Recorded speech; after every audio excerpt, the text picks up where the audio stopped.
Dr. Carson, welcome back to Meet the Press. Thank you. Good to be back. Well, let me start. Obviously, you've surged in the polls here in Iowa, and the person you have surpassed commented on Friday night, and he said this of you, Donald Trump. He called you super low energy, and he added this. He did an imitation of a news anchor. We have a breaking story. Donald Trump has fallen to second place behind Ben Carson. We informed Ben, but he was sleeping. How do you respond to Mr. Trump?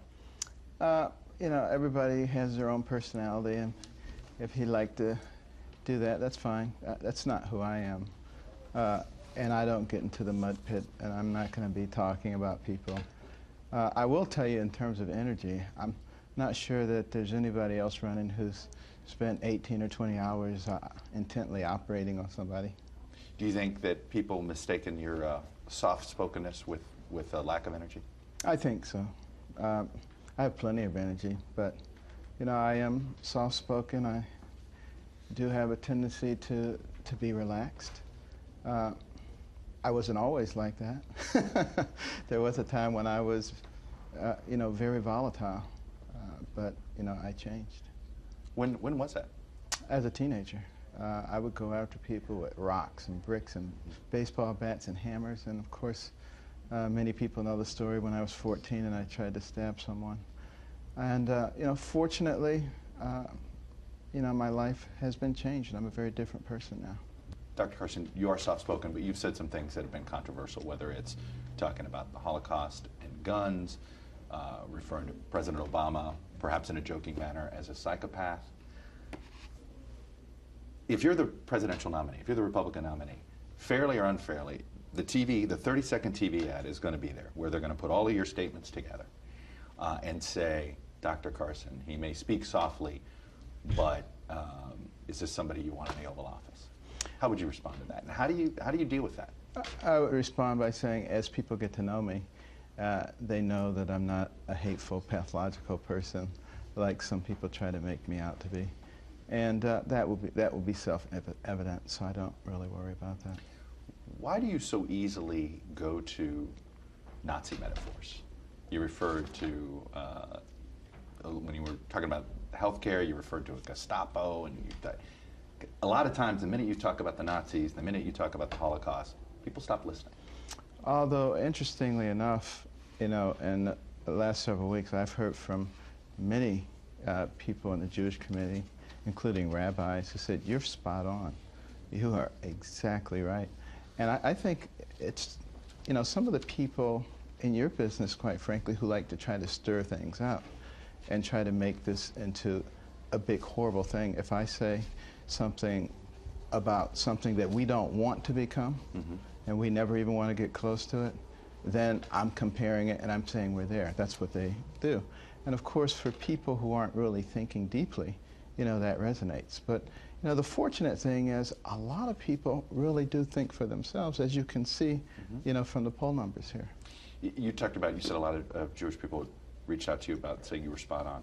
So you believe if the Jewish citizenry were armed during the Holocaust, during the 40s, that they would have been able to stop the Nazis? Well, look at the whole context in which I've said that and which I've written about it. I wrote about societies before tyranny was able to take root, that the tyrants tried to rid the people of the mechanism to defend themselves. So it was set in that context. And I think it is generally agreed that it's much more difficult to dominate people who are armed than people who are not armed. You know, some people will try to take that and, you know, make it into an anti-Jewish thing, which is foolishness. On your position on guns, a little bit of a contradiction. In one article in Breitbart, you indicated that there really shouldn't be a line about what types of weapons, that the Second Amendment doesn't, you know, if the government can have, you know, an automatic weapon, then the citizenry should have the right to buy an automatic weapon. And then at the same time, you have said, in places where there are a lot of crowds, referring, I think, to cities, you don't want a crazy person ending up with the wrong type of weapon. So you seem to be open to limiting that. What is your stand on this? Well, my point being, we should never compromise the Second Amendment. It's there for a very, very important reason. And you know, Noah Webster said that America would never suffer under tyranny because the people are armed. So we need to keep that in mind. Of course, we should be thinking about what can we do to keep dangerous weapons out of the hands of mentally unstable people. So the two things are not incompatible. So you're not saying there should be a limitation on what type of weapon a sane person should be able to buy? Of course not. You know, when we put this amendment in place, you know, state-of-the-art weapon was, what, a musket? But the principle was that the citizenry should have, you know, access to whatever they needed in order to protect themselves from an overly aggressive government. What's the line?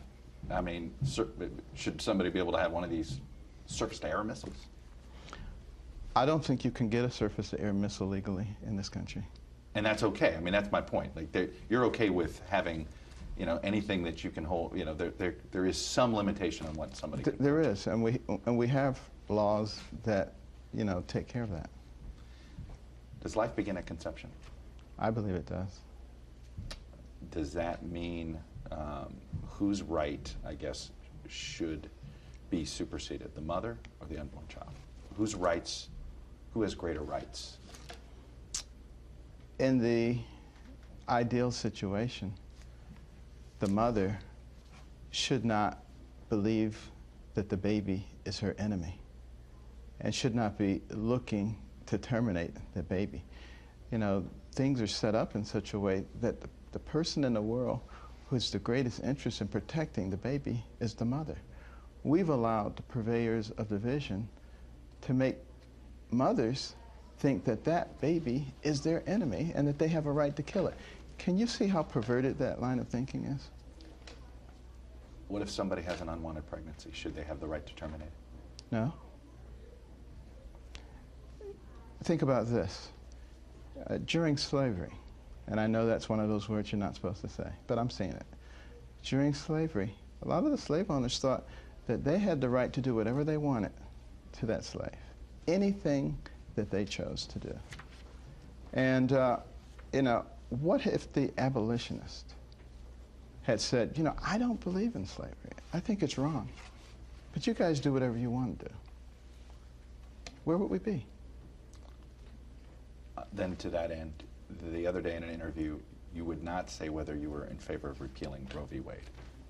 Definitively, do you want to see Roe v. Wade overturned? I would like to see it done in the right way. And I think that means that when we appoint judges, we need to look at their record and see what is their record of interpretation of the Constitution. How have they behaved? Who have they associated with? Rather than what they say in an interview. Okay. Do you want to see Roe v. Wade overturned? Ultimately, I would love to see it overturned. And that means all abortions illegal, or is there still an exception that you would have? I'm a reasonable person, and if people can come up with a reasonable explanation of why they would like to kill a baby, I'll listen. Life and health of the mother? Again, that's an extraordinarily rare situation. But if in that very rare situation it occurred, I believe there's room to discuss that. Rape and incest? Rape and incest, I would not be in favor of killing a baby because the baby came about in that way. And all you have to do is go and look up the many stories of people who have led very useful lives who were the result of rape or incest. I want to move to health care. You have, I think a lot of people don't realize this, you believe we should get rid of Medicare and replace it with sort of a, I think, from birth to death plan where you would, the government would give you $2,000 a year. Explain how you would, okay, I may have misinterpreted. Explain how you would replace Medicare. First of all, what I've said is that the system that I would put in place would largely negate the need for Medicare or for Medicaid. So I'm not talking about getting rid of those programs. And the way that I generally see things, entitlement programs, et cetera, is we create a mechanism that allows people to ascend the ladder of success to the extent that they don't need those programs anymore. That's what I'm talking about. Now, people will always try to reinterpret that to say, Carson wants to get rid of this, he wants to get rid of that, and he wants to leave all these people in a terrible situation. That's propaganda. So how do you, how do you implement this? Well, the way you do it is we make health savings accounts available to people from the day that they are born to the day that they die, at which time they can pass it on to their family. We pay for it with the same traditional dollars that we pay for health care with. Recognize that in America we spend twice as much per capita on health care as many other countries, and yet we have these horrible access problems. So we have adequate resources, we just don't use them in an efficient way. And then we give people the ability to shift money within their health savings account, within their family. If you're $500 short, your wife can give it to you out of hers, or your daughter, or your uncle, or your cousin. It gives you enormous flexibility without a middleman. So you're basically, you would eliminate insurance companies, health insurance companies. I'm not finished. Okay. Okay. That'll take care of the largest number of incidents that you're likely to occur. Now, it doesn't take care of catastrophic health care. Mm-hmm. But you can buy a catastrophic health care policy, and it's going to cost you a lot less now, because the vast majority of things are coming out of your HSA. So the only thing coming out of your catastrophic insurance is real catastrophic health care. It's sort of like having a homeowner's policy with a big deductible versus a homeowner's policy where you want every scratch covered. Two completely different animals. That's going to take care of the vast majority of people. It doesn't take care of the indigent. How are you going to take care of them? Well, right now, the annual Medicaid budget, $400 to $500 billion. 80 million people participate, which is way too many, by the way. But we can fix that by fixing the economy. But let's deal with what we have. 80 million into 400 billion, 5,000 times, $5,000 every man, woman, and child. What could you buy with that? A concierge practice, $2,000 to $3,000 a year on average, and still have thousands left over to buy your catastrophic insurance, which is much cheaper. And some people say, but poor people don't have the ability to manage something like that. They said that about food stamps. It's not true. Mm-hmm. They would learn very quickly with that diabetic foot ulcer not to go to the emergency room where it costs 5 times more than it does to go to the clinic. Go to the clinic, get it taken care of, and then they say, let's get your diabetes under control. You're not back here in 3 weeks with another major problem, a whole nother level of savings that we're not recognizing. And you're teaching that person personal responsibility versus dependency. That's what we need to be concentrating on. We need to take medicine out of the political arena. But you are advocating for the government to sort of spend this money and allocate it, and just allocate it in a different way. Well, yeah, the money from the Medicaid is going to take care of those health savings accounts, yes. You said the other day that on day one, when it came to the debt, that you wouldn't sign any budget that added to the debt. Correct. Can you really do that on year one? You know, we have a half $500 billion deficit right now in this year, and this is one of the better years. When it comes to paying off our debt, I think the wall is going to be in November. When I take over, it's going to be January. So there's going to be time to look at those 645 government agencies and sub-agencies and all the other places where we can save money and not get to next November when our backs are up against the wall, when somebody's got a gun to your head and saying, you got to raise it or we're going to default. You think House Republicans should go ahead and raise the debt ceiling for now? I would probably do that rather than default, because now their backs are against the wall. Mm-hmm. But I would do it with the stipulation that we have to make cuts. And I would go ahead and define those cuts now. And if the president decides that he cannot sign it because it has those cuts in it, it's on him. And I think they ought to broadcast that everywhere. You said something interesting to Glenn Beck earlier this week. You said that you would use the Department of Education to police bias on college campuses. I said extreme bias. There's a difference. Okay, but that is the... Some could interpret that, including some conservatives were upset about that. It's like, okay, if you give the Department of Education that power, as a conservative, they might be comfortable with that. But well, let me tell you how it would work. A liberal will inevitably become president someday again, too. This is not just spouting off. I've thought about this. The way that works is you invite the students at the universities to send in their complaints, and then you investigate. For instance, there was a university, I'm sure you heard of the situation where, the professor told everybody, take out a piece of paper and write the name Jesus on it, put it on the floor and stomp on it. And one student refused to do that and was disciplined severely. He subsequently was able to be reinstated. We're not violating the First Amendment? How is what you're advocating not a violation of the First Amendment? It's not a violation of the First Amendment because all I'm saying is taxpayer funding should not be used for propaganda. It shouldn't be. But your definition of propaganda could be somebody else's definition of free speech. Well, that's why I said we're going to have the students send in and we will investigate. And it goes in both directions. But there is just no way that our institutions of higher education should be used for indoctrination. Institutions of higher education are for higher education. And that means you have to be able to look at things from both sides. You have to be able to evaluate things in a very clear way. And if you're just always looking at things from one point of view, I don't think you're well educated.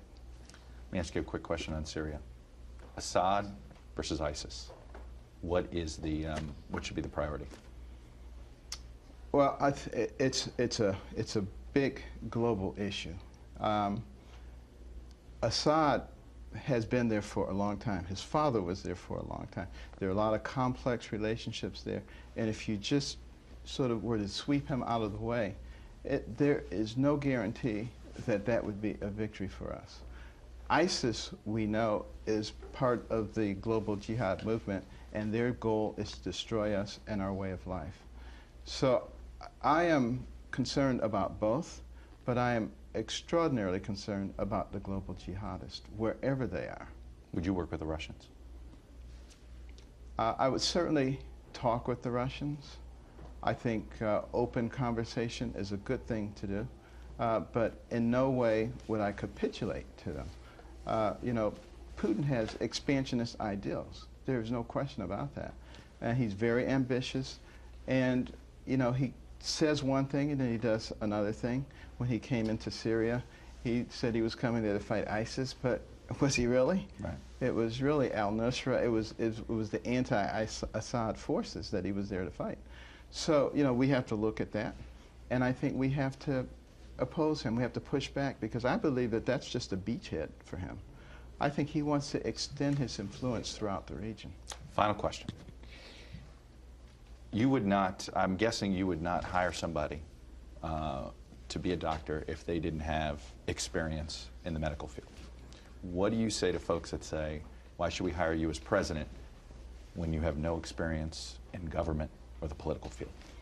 I would say that there are a lot of people who like to believe that whatever they do is the end all, and that nobody could absolutely do things better than they could. It's sort of like the Constitution. People say, well, what are you doing talking about the Constitution? Not a constitutional lawyer. Well, the Constitution was written at an 8th grade level for a reason. They wanted the people to be able to understand how they were being governed. And our government was set up for citizen statesmen, not for career politicians. And, common sense is a lot more valuable than many years in the political arena. Witness the fact that in Congress we have 8,700 years of political experience. Where has that gotten us? And I think the people are willing to open their eyes and say, let's talk about common sense. Now, that doesn't mean that if someone like me were to get in, that we wouldn't have plenty of people around us who were well seasoned in what was going on in Washington and in various parts of the world. As a neurosurgeon, I know a lot about the brain, but if I have a complex patient with a kidney problem, even though I know a lot about the kidney, I'm going to go to a renal specialist. And by the same token, if I'm dealing with a complex issue in Syria, I'm going to get a lot of people who have a lot of information about Syria. So you're going to surround yourself with experienced people, is what you're saying. I think you have to do that. Solomon, the wisest man who ever lived, said in Proverbs 11:14, "In a multitude of counselors is safety." If the wisest man who ever lived thought that, I certainly believe that. I think you're a fool if you think you know everything. All right. Dr. Carson, I know you've got more to get to. I appreciate you taking some time here in Ames. Always a pleasure. Good to see you, sir. Hey, NBC News fans, thanks for checking out our YouTube channel. Subscribe by clicking on that button down here, and then click on any of the videos over here to watch the latest interviews, show highlights, and digital exclusives. Thanks for watching.